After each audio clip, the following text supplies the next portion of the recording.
श्रीराम रक्षास्तोत्र विनियोगः। ॐ अस्य श्री राम रक्षास्तोत्रमन्त्रस्य बुधकौशिक ऋषिः श्री सीतारामचन्द्रो देवता अनुष्टुप् छन्दः सीताशक्तिः श्रीमान् हनुमान् कीलकम् श्रीरामचन्द्र प्रीत्यर्थे रामरक्षा स्तोत्रपाठे विनियोगः। ध्यानम् ध्यायेदाजानुबाहुं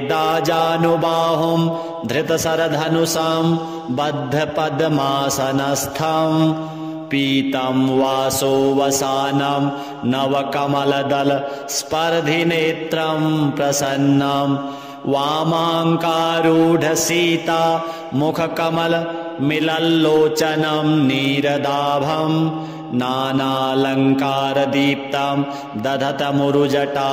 मण्डलं रामचन्द्रम् चरितं रघुनाथस्य शतकोटिप्रविस्तरम् एकैकमक्षरं पुंसां महापातकनाशनं ध्यात्वा नीलोत्पलश्यामं रामं राजीवलोचनं जानकी लक्ष्मणोपेतं जटामुकुटमण्डितं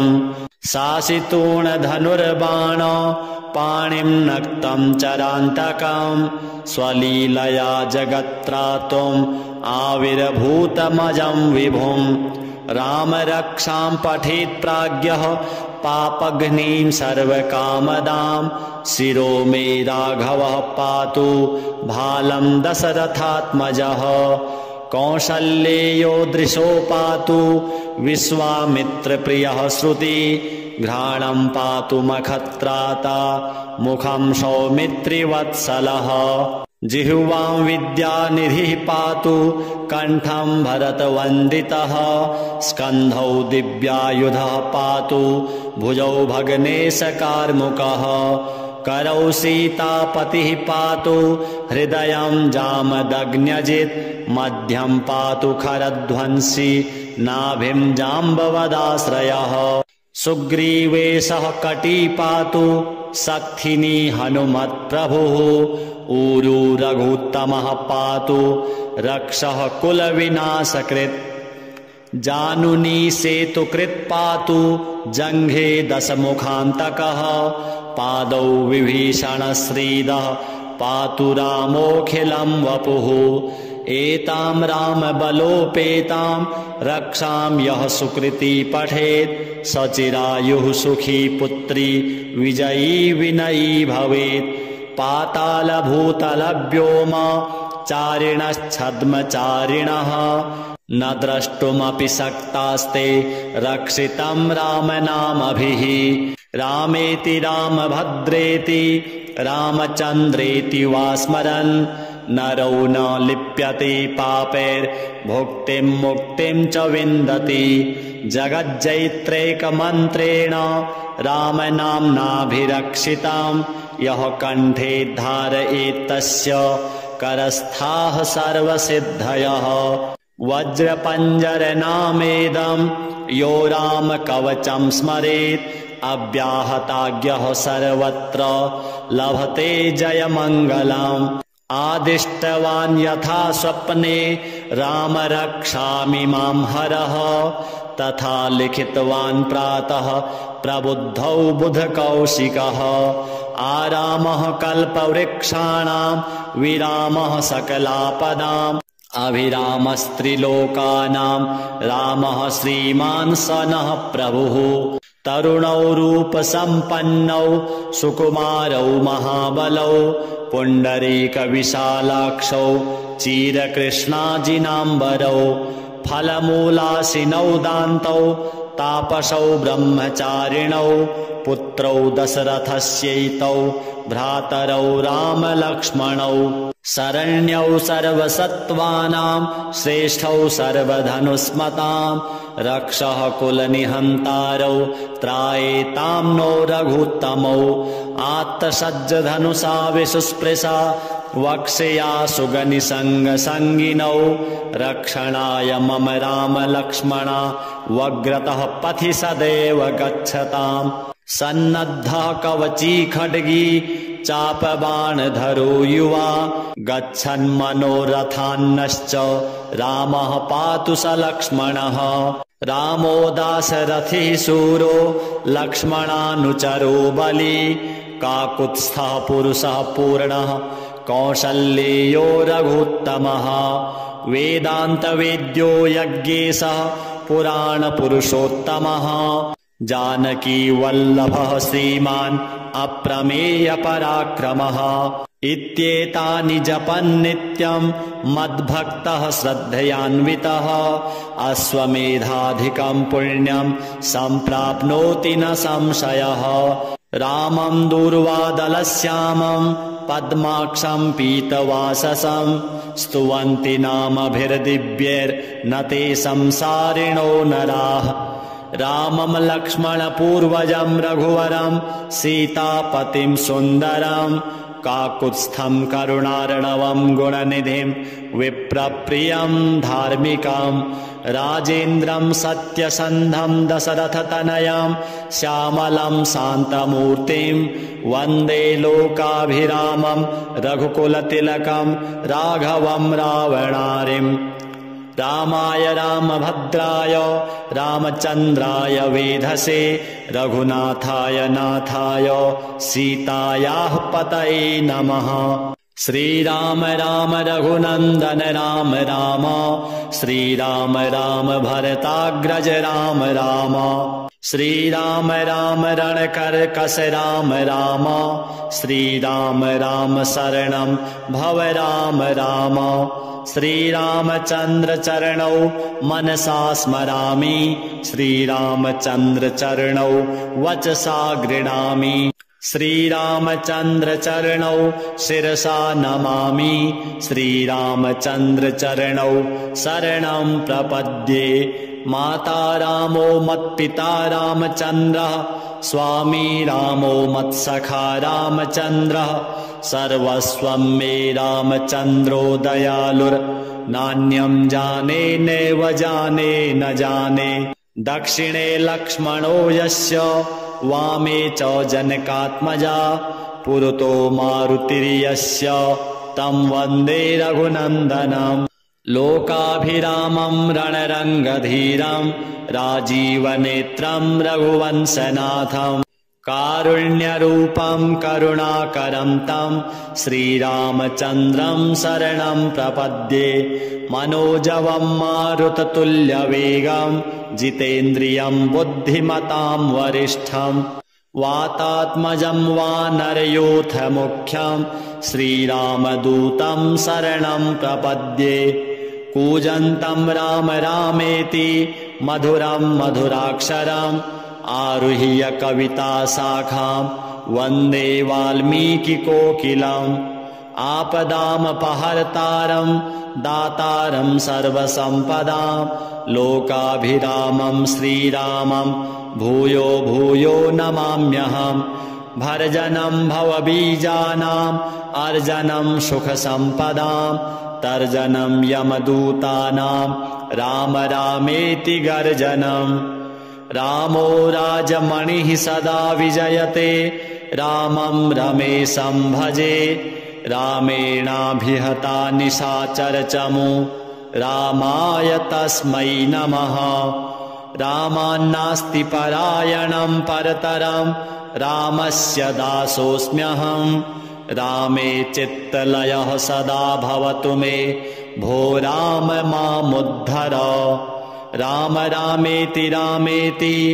रमे रामे मनोरमे सहस्रनाम तत्तुल्यं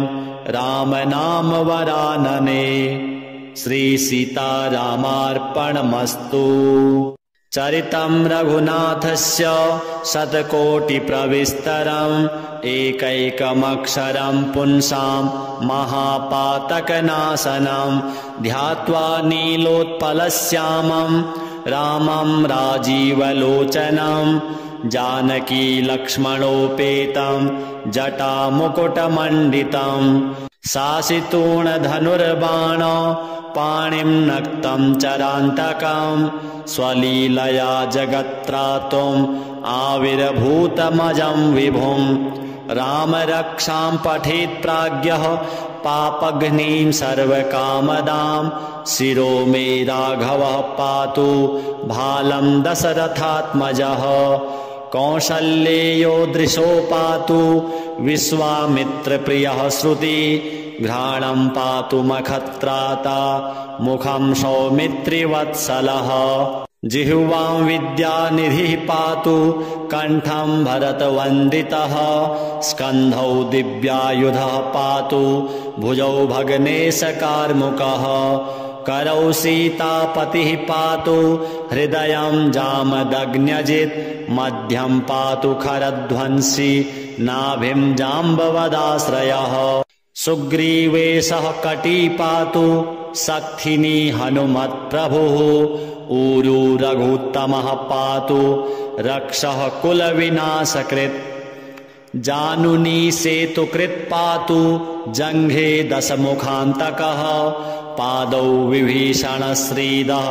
पातु रामोऽखिलं वपुः एतां रामबलोपेतां रक्षां यः सुकृती पठेत् स चिरायुः सुखी पुत्री विजयी विनयी भवेत् पातालभूतलव्योम चारिणश्छद्मचारिणः न द्रष्टुमपि शक्तास्ते रक्षितं रामनामभिः रामेति रामभद्रेति रामचन्द्रेति वा स्मरन् नरो न लिप्यते पापैर्भुक्तिं मुक्तिं च विन्दति जगज्जैत्रैकमन्त्रेण रामनाम्नाभिरक्षितां यः कण्ठे धारयेत् तस्य करस्थाः सर्वसिद्धयः वज्रपञ्जरनामेदं यो रामकवचं स्मरेत् अव्याहताज्ञः सर्वत्र लभते जयमङ्गलम् आदिष्टवान् यथा स्वप्ने राम रक्षामि मां हरः तथा लिखितवान् प्रातः प्रबुद्धौ बुधकौशिकः आरामः कल्पवृक्षाणां विरामः सकलापदाम् अभिरामस्त्रिलोकानां रामः श्रीमान् स नः प्रभुः तरुणौ रूपसम्पन्नौ सुकुमारौ महाबलौ पुण्डरीकविशालाक्षौ चिरकृष्णाजिनाम्बरौ फलमूलाशिनौ दान्तौ तापसौ ब्रह्मचारिणौ पुत्रौ दशरथस्यैतौ भ्रातरौ रामलक्ष्मणौ शरण्यौ सर्वसत्त्वानां श्रेष्ठौ सर्वधनुस्मतां रक्षः कुलनिहन्तारौ त्रायेतां नो रघुत्तमौ आत्तसज्जधनुषा विसुस्पृशा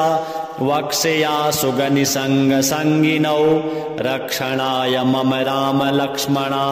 वग्रतः पथि सदैव गच्छताम् सन्नद्धः कवची खड्गी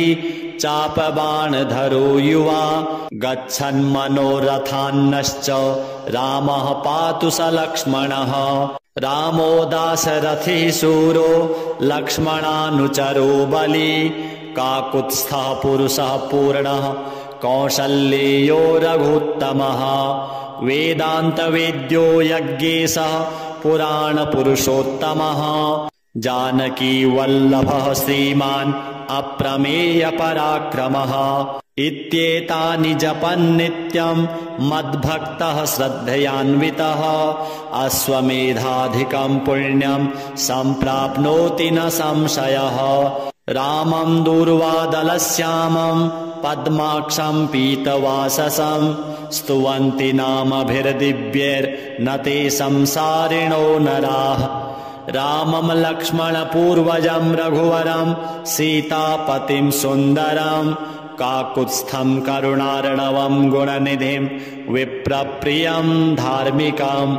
राजेन्द्रं सत्यसन्धं दशरथतनयं श्यामलं शान्तमूर्तिं वन्दे लोकाभिरामं रघुकुलतिलकं राघवं रावणारिं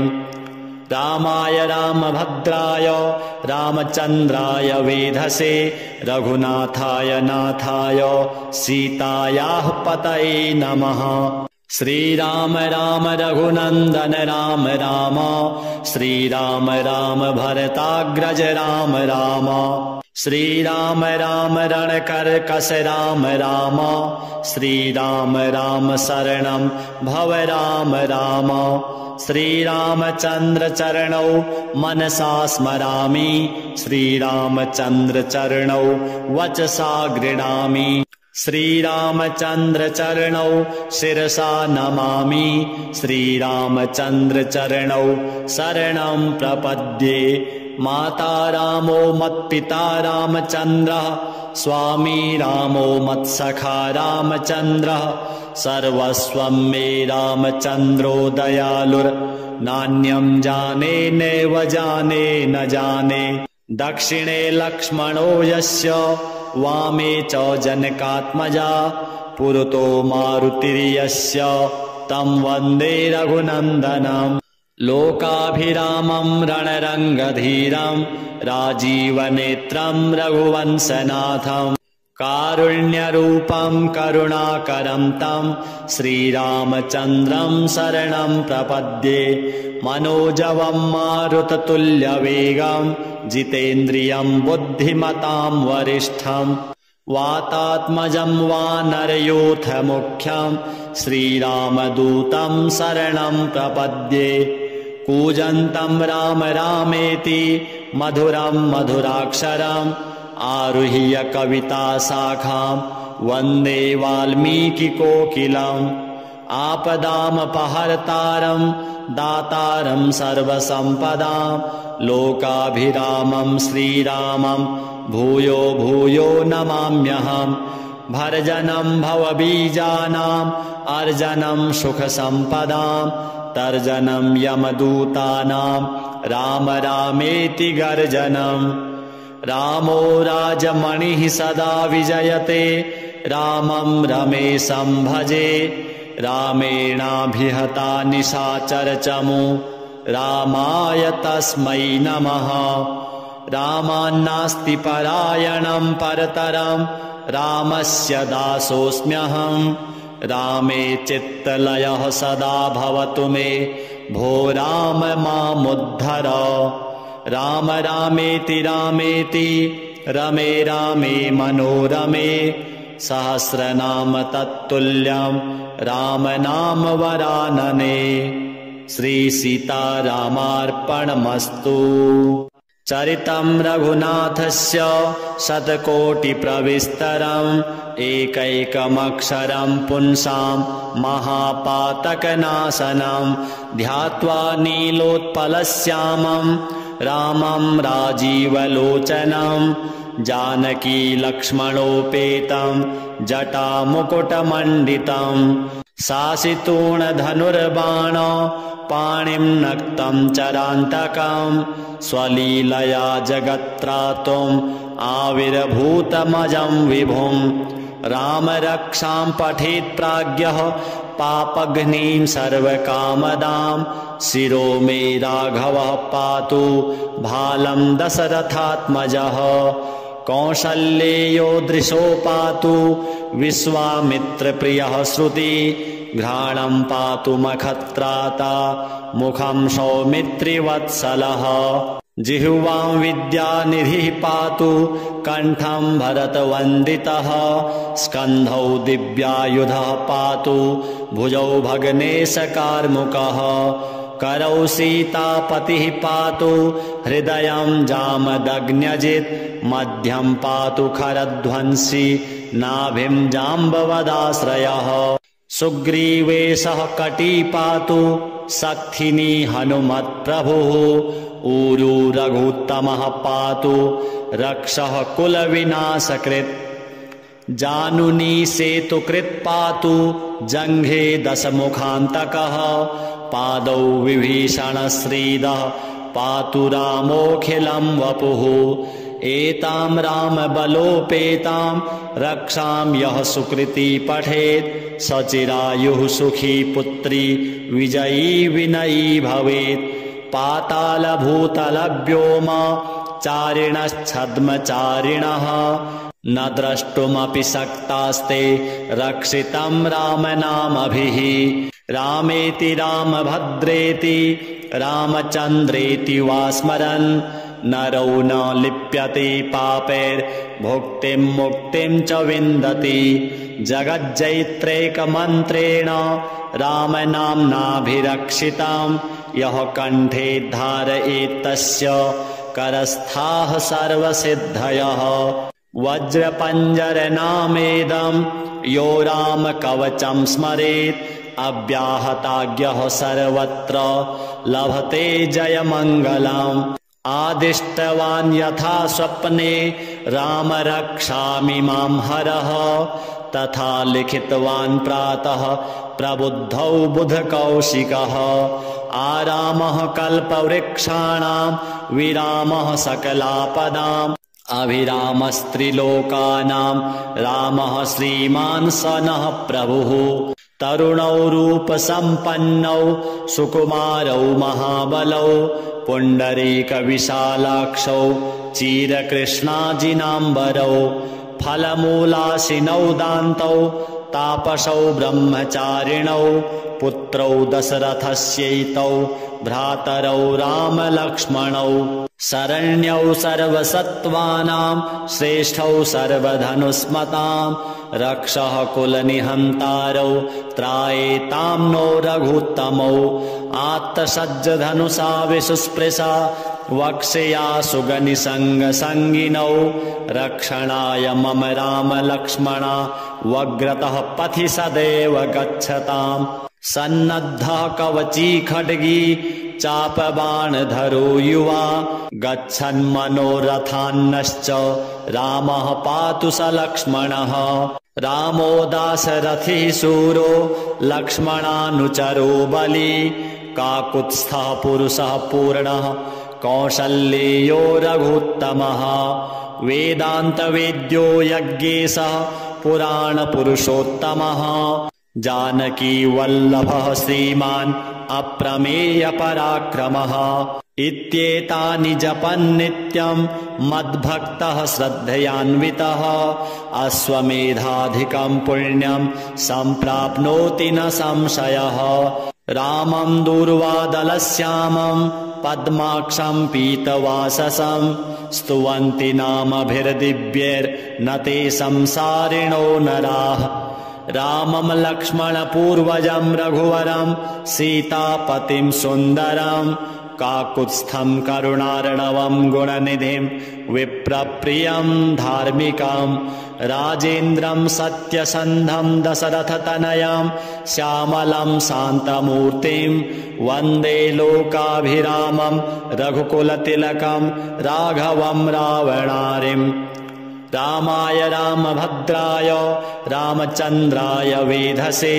रघुनाथाय नाथाय सीतायाः पतये नमः श्रीराम राम रघुनन्दन राम राम श्रीराम राम भरताग्रज राम राम श्रीराम राम रणकर्कश राम राम श्रीराम राम शरणं भव राम राम श्रीरामचन्द्र चरणौ मनसा स्मरामि श्रीरामचन्द्र चरणौ वचसा गृह्णामि श्रीरामचन्द्र चरणौ शिरसा नमामि श्रीरामचन्द्र चरणौ शरणं प्रपद्ये माता रामो मत्पिता रामचन्द्रः स्वामी रामो मत्सखा रामचन्द्रः सर्वस्वं मे रामचन्द्रो दयालुर्नान्यं जाने नैव जाने न जाने दक्षिणे लक्ष्मणो यस्य वामे च जनकात्मजा पुरतो मारुतिर्यस्य तं वन्दे रघुनन्दनम् लोकाभिरामं रणरङ्गधीरं राजीवनेत्रं रघुवंशनाथं कारुण्यरूपं करुणाकरं तं श्रीरामचन्द्रं शरणं प्रपद्ये मनोजवं मारुततुल्यवेगं जितेन्द्रियं बुद्धिमतां वरिष्ठं वातात्मजं वानरयूथ मुख्यं श्रीरामदूतं शरणं प्रपद्ये। कूजन्तं राम रामेति मधुरं मधुराक्षरम् आरुह्य कविताशाखां वन्दे वाल्मीकिकोकिलम्। आपदामपहर्तारं दातारं सर्वसम्पदां लोकाभिरामं श्रीरामं भूयो भूयो नमाम्यहम्। भर्जनं भवबीजानाम् अर्जनं सुखसम्पदां तर्जनं यमदूतानां राम रामेति गर्जनम्। रामो राजमणिः सदा विजयते रामं रमेशं भजे। रामेणाभिहता निशाचरचमू रामाय तस्मै नमः। रामान्नास्ति परायणं परतरं रामस्य दासोऽस्म्यहम्। रामे चित्तलयः सदा भवतु मे भो राम मामुद्धर। राम रामेति रामेति रमे रामे मनोरमे सहस्रनाम तत्तुल्यं राम नाम वरानने। श्री सीतारामार्पणमस्तु। चरितं रघुनाथस्य शतकोटिप्रविस्तरम् एकैकमक्षरं पुंसां महापातकनाशनं ध्यात्वा नीलोत्पलश्यामं रामं राजीवलोचनं जानकी लक्ष्मणोपेतं जटामुकुटमण्डितं शासितूणधनुर्बाण पाणिं नक्तं चरान्तकं स्वलीलया जगत्त्रातुम् आविर्भूतमजं विभुं। राम रक्षां पठेत् प्राज्ञः पापघ्नीं सर्वकामदां शिरो मे राघवः पातु भालं दशरथात्मजः। कौसल्येयो दृशो पातु विश्वामित्रप्रियः श्रुति घ्राणं पातु मखत्राता मुखं सौमित्रिवत्सलः। जिह्वां विद्यानिधिः पातु कण्ठं भरतवन्दितः स्कन्धौ दिव्यायुधः पातु भुजौ भग्नेशकार्मुकः। करौ सीतापतिः पातु हृदयं जामदग्न्यजित् मध्यं पातु खरध्वंसी नाभिं जाम्बवदाश्रयः। सुग्रीवेशः कटी पातु सक्थिनी हनुमत्प्रभुः ऊरू रघुत्तमः पातु रक्षः कुलविनाशकृत्। जानुनी सेतुकृत् पातु जङ्घे दशमुखान्तकः पादौ विभीषणश्रीदः पातु रामोऽखिलं वपुः। एतां रामबलोपेतां रक्षां यः सुकृती पठेत् सचिरायुः सुखी पुत्री विजयी विनयी भवेत्। पातालभूतलव्योम चारिणश्छद्मचारिणः न द्रष्टुमपि शक्तास्ते रक्षितं रामनामभिः। रामेति रामभद्रेति रामचन्द्रेति वा स्मरन् नरो न लिप्यते पापैर्भुक्तिं मुक्तिं च विन्दति। जगज्जैत्रैकमन्त्रेण रामनाम्नाभिरक्षितं यः कण्ठे धारयेत् तस्य करस्थाः सर्वसिद्धयः। वज्रपञ्जरनामेदं यो रामकवचं स्मरेत् अव्याहताज्ञः सर्वत्र लभते जयमङ्गलम्। आदिष्टवान् यथा स्वप्ने राम रक्षामि मां हरः तथा लिखितवान् प्रातः प्रबुद्धौ बुधकौशिकः। आरामः कल्पवृक्षाणां विरामः सकलापदाम् अभिरामस्त्रिलोकानां रामः श्रीमान् स नः प्रभुः। तरुणौ रूपसम्पन्नौ सुकुमारौ महाबलौ पुण्डरीकविशालाक्षौ चीरकृष्णाजिनाम्बरौ फलमूलाशिनौ दान्तौ तापसौ ब्रह्मचारिणौ पुत्रौ दशरथस्यैतौ भ्रातरौ रामलक्ष्मणौ शरण्यौ सर्वसत्त्वानां श्रेष्ठौ सर्वधनुस्मतां रक्षः कुलनिहन्तारौ त्रायेतां नो रघुत्तमौ आत्तसज्जधनुषा विसुस्पृशा वक्ष्या सुगनिसङ्गसङ्गिनौ रक्षणाय मम रामलक्ष्मणा वग्रतः पथि सदैव गच्छताम् सन्नद्धः कवची खड्गी चापबाणधरो युवा गच्छन्मनोरथान्नश्च रामः पातु स लक्ष्मणः रामो दाशरथिः शूरो लक्ष्मणानुचरो बली काकुत्स्थः पुरुषः पूर्णः कौसल्येयो रघुत्तमः वेदान्तवेद्यो यज्ञेशः पुराणपुरुषोत्तमः जानकी वल्लभः श्रीमान् अप्रमेयपराक्रमः इत्येतानि जपन्नित्यं मद्भक्तः श्रद्धयान्वितः अश्वमेधाधिकं पुण्यं सम्प्राप्नोति न संशयः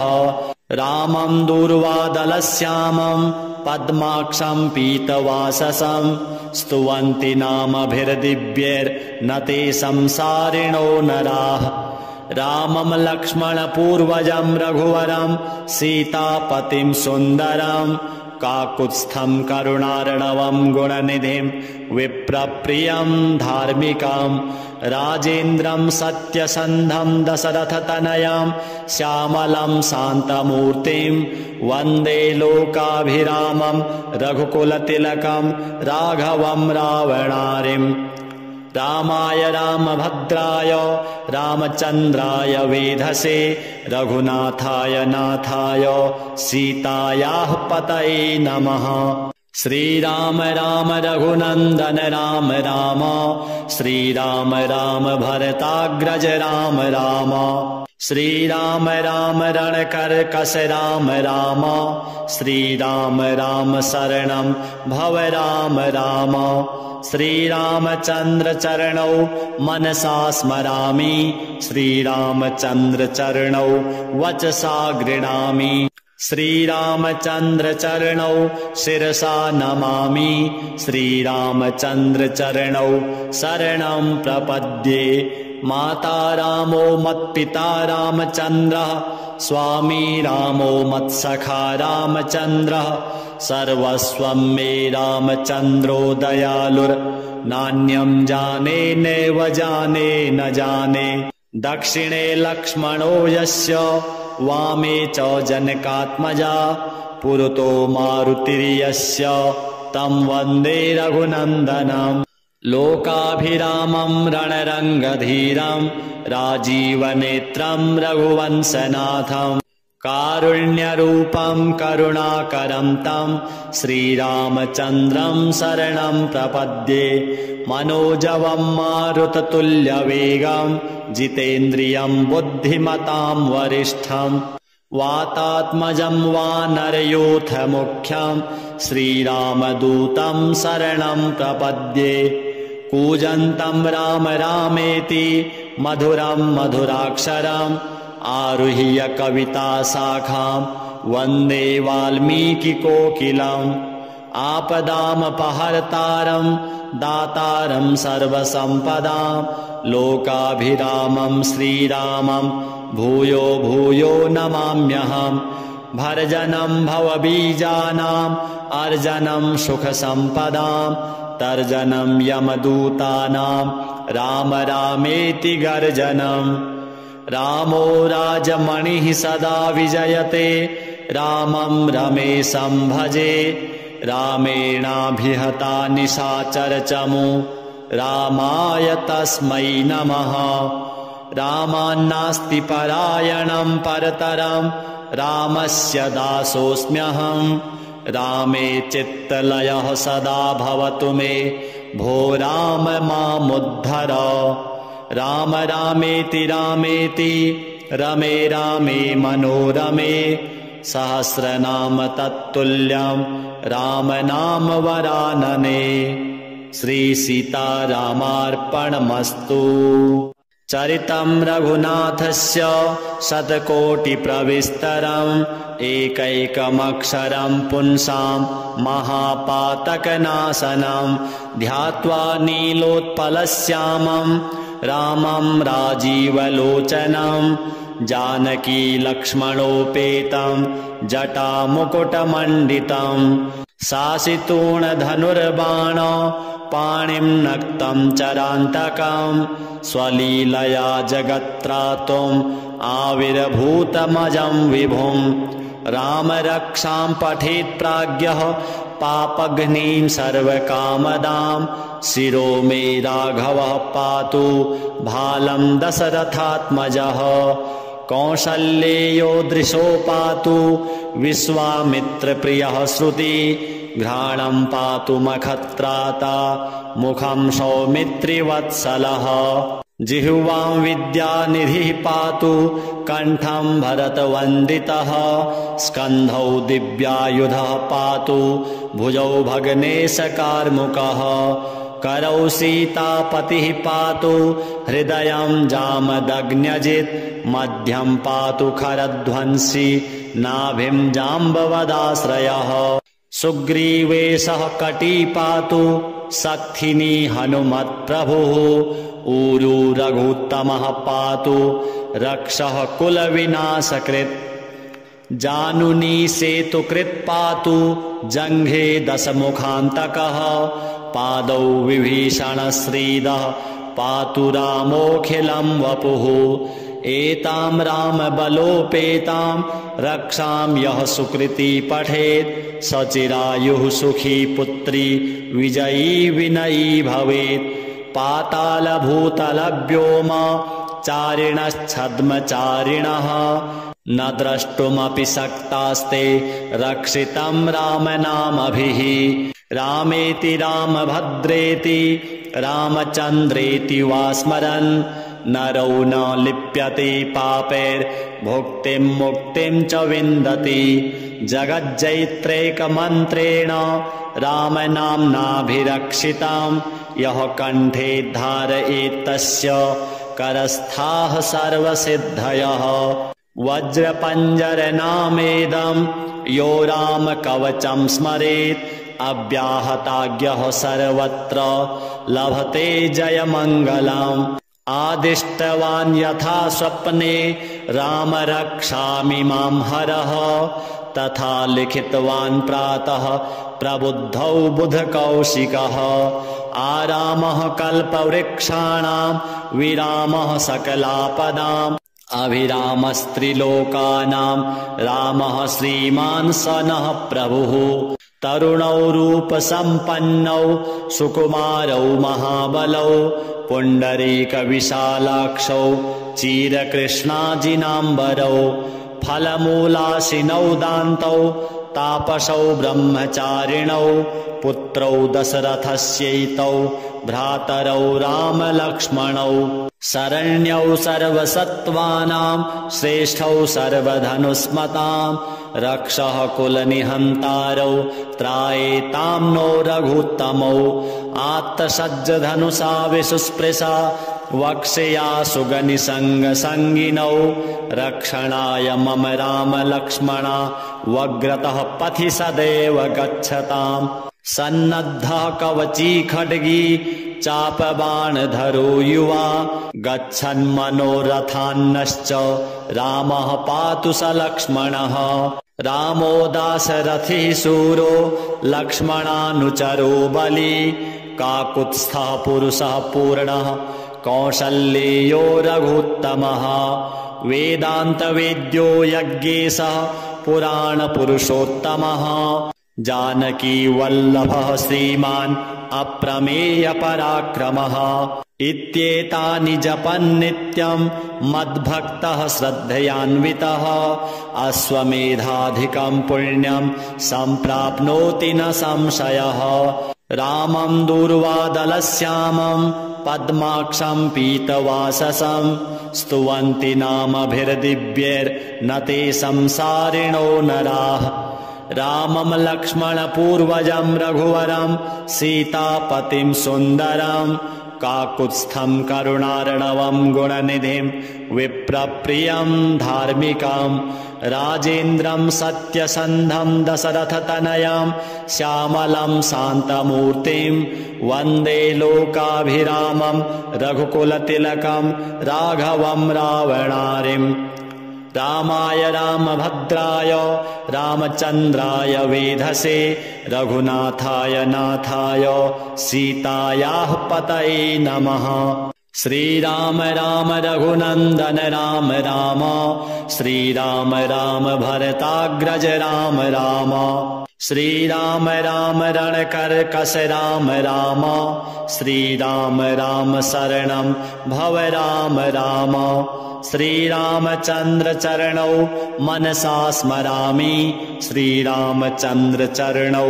वचसा गृह्णामि श्रीरामचन्द्र चरणौ शिरसा नमामि श्रीरामचन्द्र चरणौ शरणं प्रपद्ये। माता रामो मत्पिता रामचन्द्रः स्वामी रामो मत्सखा रामचन्द्रः सर्वस्वं मे रामचन्द्रो दयालुर्नान्यं जाने नैव जाने न जाने। दक्षिणे लक्ष्मणो यस्य वामे च जनकात्मजा पुरतो मारुतिर्यस्य तं वन्दे रघुनन्दनम्। लोकाभिरामं रणरङ्गधीरं राजीवनेत्रं रघुवंशनाथं कारुण्यरूपं करुणाकरं तं श्रीरामचन्द्रं शरणं प्रपद्ये। मनोजवं मारुततुल्यवेगं जितेन्द्रियं बुद्धिमतां वरिष्ठं